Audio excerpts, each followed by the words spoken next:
Welcome to Generation 3.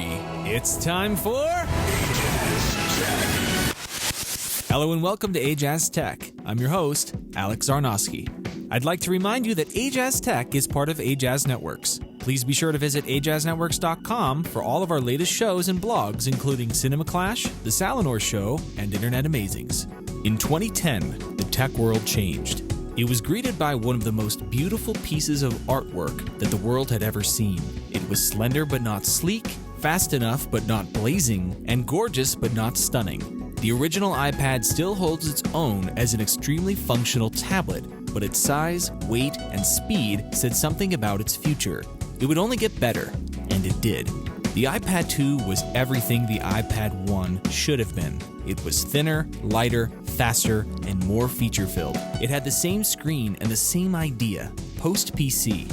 Well, what exactly defines post-PC? That's kind of hard to define without a vision, but Apple seems to have that vision, and that vision is the iPad. And wouldn't you know it, the industry is following suit.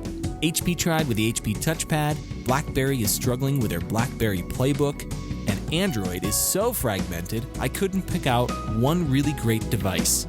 And then there's the smaller tablet category comprised of the consumption devices like the Kindle Fire and Nook tablet. No matter which way you spin it, everything started with the iPad. So here we are again. It's only been a few days after the announcement of Apple's next revolutionary device, the new iPad. That's right, not the iPad 3 or the iPad HD as so many thought it would be called. My predictions went as far as iPad 2S this year and iPad 3D next year.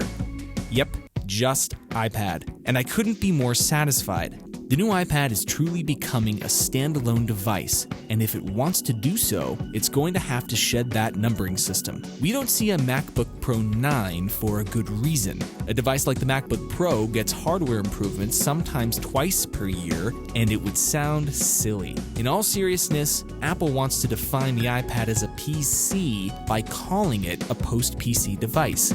They want you to think of it as the only computer you'll ever need. I think that's also because Apple is training us in some respect. When they launched the iPhone, we had 3 years to get used to using iOS before they launched the iPad. And in some respect, for those who used iOS, as soon as they picked up an iPad, they were already familiar with the interface. I think the iPad itself is a training device for the ultimate computing device, a multi-touch interface with a professional work environment. I'm talking about the melding together of iOS and OS X. Mountain Lion isn't being bashful about adopting the best features from iOS, like giving similar stock apps the same name and implementing a single-windowed app interface. Every MacBook has multi-touch, and Apple is even requiring apps submitted to the Mac App Store to become sandboxed by this year. It also doesn't hurt to have a service like iCloud that helps each of your devices stay in sync. Maybe that feature will one day sync apps between your iPad and your MacBook. But all of that is a little ways off. Right now, we only have the third generation iPad, filled with a few key features that yet again separates iPad from the competition. Let's start with the hardware. If I held up an iPad 2 and the new iPad, you wouldn't be able to tell the difference. The new iPad is only a few ounces heavier and a few millimeters thicker because of its larger battery. It comes in the same colors, black and white, and maintains the exact same design. Let's zoom in. Imagine again that I'm holding the iPad 2 and the new iPad. You still wouldn't be able to tell the difference until I turned on the screen. The new iPad is equipped with a Retina display with 264 pixels per inch. That means at 15 inches, you cannot see individual pixels. The only real way to experience the display is to see it for yourself. No HD video camera on the prosumer market is capable of capturing its true beauty because Full HD today is defined as 1920 by 1080, and the new iPad has a resolution of 2048 by 1536. That's more pixels than a Blu-ray movie or almost every TV screen or monitor on the market. On top of that, it's even more vibrant than ever with more color space. Yes, Apple has yet again separated themselves from the competition. Let's move on to the camera. The 5-megapixel iSight camera included adopts the same technology that is included in the iPhone 4S, having an f-stop of 2.4, which will help in low-light situations and is capable of recording in 1080p. There is also a FaceTime camera in the front so you can stay visually connected. Now, how do you manage to cope with all of these pixels and capture video in 1080p? With a dual-core processor and quad-core graphics.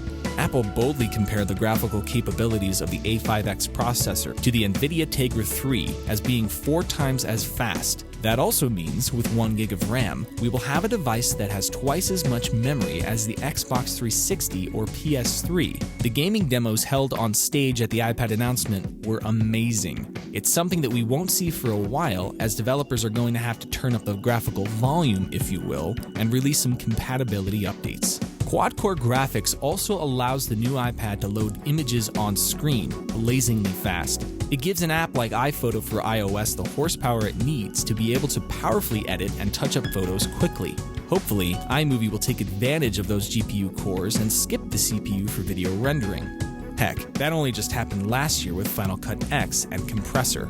Remember, the iPad isn't yet a device that will benefit from a faster CPU with more cores. Apple will let us know when that time comes. Moving on to the next long-awaited feature, 4G LTE. The new iPad now comes with 4G LTE from Verizon or AT&T. Now, you can theoretically download with speeds up to 73 megabits per second anywhere. It is also capable of becoming a mobile hotspot if the carrier allows it. If you travel anywhere in the world, that same 4G chip is capable of 3G and GSM or CDMA, allowing you to connect to any network, including Wi-Fi and Bluetooth technologies. That makes the new iPad the only device to have more radios inside than any other device on the market.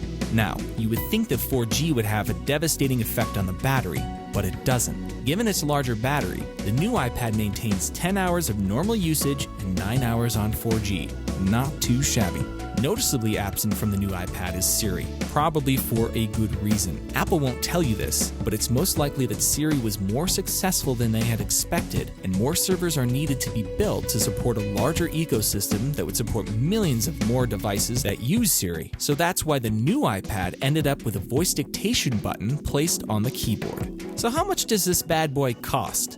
The same exact price as before, $499, $599, and $699 for the 16, 32, and 64 gigabyte Wi-Fi versions. Sadly, there was no 128 gigabyte version, but I don't think we'll see that for a while. Also, Apple has surprised us with a lower-cost iPad 2 for $399 to expand their iPad lineup with something for everyone. They even announced an updated Apple TV capable of 1080p for the same $99 price point. So, is all of this what defines a post-PC device? Something that keeps us connected and in sync, that combines multi-touch, a screen that is easy on the eyes, and powerful applications powered by a proprietary system on a chip? I still think that the iPad contains the ingredients of what a post-PC world should have. It's certainly on its way to becoming the device that Steve Jobs had intended, and is the same device that is consistently outselling laptops and PCs each quarter. It's the perfect companion to the ever-evolving smartphone in a world that is constantly leaning towards a mobile lifestyle of computing. Well, that's all for this episode of Ajazz Tech. Got Stitcher? We're on it, so get it. Stitcher is an award-winning provider of news talk and radio for your mobile phone. Stitcher Smart Radio, the smarter way to listen to radio. You can find all of our podcasts, including Cinema Clash and The Salinger Show, at AjazzNetworks.com. Follow me at Twitter.com/AjazzTech and search for my name on Google+. You can email me at AjazzTech@gmail.com.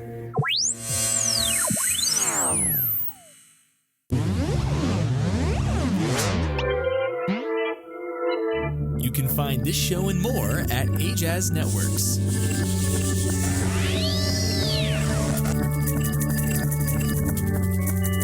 Originally different media for your personal taste.